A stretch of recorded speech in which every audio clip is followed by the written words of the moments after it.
acho que eu queria ser interessante falar de Indianápolis, né? Que foi um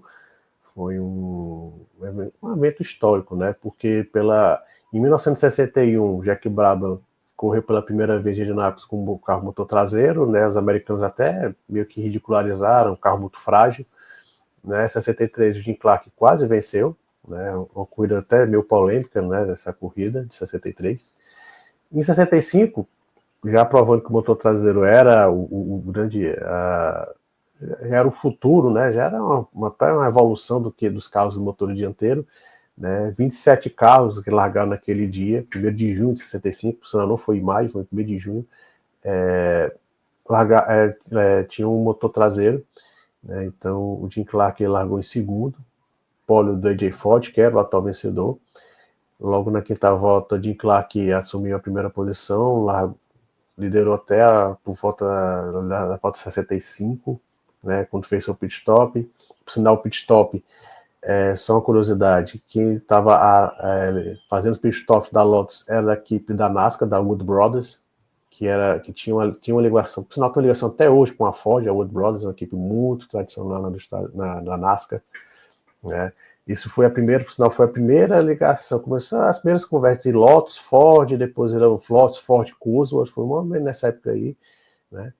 E o Jim Clark, como o AJ Foyt reassumiu a liderança, mas quando fez o pit stop, Jim Clark reassumiu e liderou até o final da corrida. Foram 190 voltas na liderança de 200. O Jim Clark era um piloto popular nos Estados Unidos, né? Ele até ele era um cara assim, o Maro e o Márcio falaram, um cara assim bem tranquilo, tímido, mas você vê que era uma pessoa muito focada. Ele era um true racer, né? Então isso gerava muita admiração das pessoas, do público americano. Então ele foi uma vitória muito popular do Jim Clark, mesmo ele não sendo americano. Todo mundo sabe que os americanos são bem nacionalistas, mas mesmo ele não sendo americano, foi uma vitória bastante popular, né? E não sabia, né? Estava no meio do ano, mas pela primeira e única vez na história, acho que nunca vai se repetir, um piloto foi campeão mundial de Fórmula 1 e vencedor de 500 milhas de Indianápolis, né? Que muita gente considera até maior que o próprio título da Fórmula Indy. Mas esse é mais um feito de Jim Clark. Então é realmente... Eu estava, antes da gente começar aqui, eu estava pensando o que poderia rivalizar com isso, e estava pensando justamente no Mansell. Acho que o último grande exemplo que a gente teve talvez tenha sido o Mansell em 92, 93, que chegou a unificar durante algum tempo, durante uma semana, né, os títulos de Fórmula 1 e Fórmula Indy. Isso. Teve perto de vencer aquelas 500 milhas. Teve perto de vencer aquelas 500 milhas ali, não fosse aquele último safety car ali que o Emerson fez aquela largada excelente, o Raul também teve problema, né?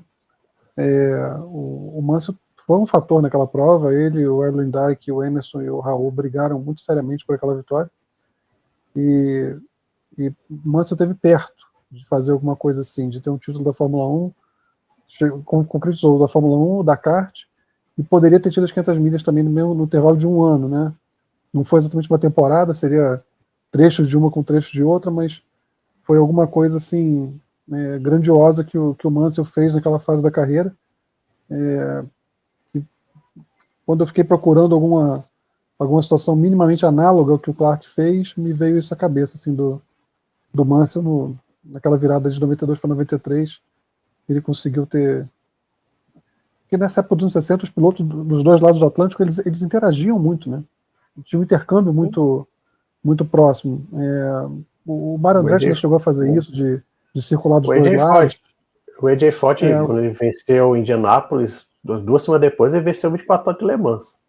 Pense com, sei lá, o Joseph Newgarden, que é o atual vencedor das 500 milhas de Indianápolis, vai para 24 horas de Le Mans e vence. Imagine isso hoje, seria uma comoção. O AJ Foyt fez isso em 66, se não me engano, 67, agora eu não me lembro algo certo. 66. Em 66. Então, assim, havia esse intercâmbio maior. Em 66, quem ganhou as 500 milhas foi o Clark, foi o Graham Hill. O Graham Hill.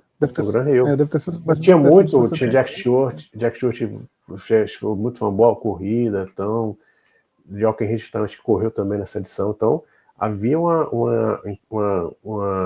intercâmbio né, muito forte, né, entre os pilotos de Fórmula 1 e Fórmula Indy, principalmente porque como o Salu falou há pouco tempo, né, como o soldo dos pilotos não era algo muito extraordinário, quem descobriu, descobriu entre aspas, né, quem sugeriu isso foi o meu Dan Gurney, que ele é um piloto americano, mas na época radicado na Europa. Ele falou, olha, Indianápolis paga-se muito bem. Então, o motivo do Clark não, tem uma peça, a gente tem que falar que tem o Colin Chapman, né, que construiu o Lotus 33, que é um carro revolucionário, não tanto como o 25, mas o Motor 33 que o Clark pegou e dominou esse ano.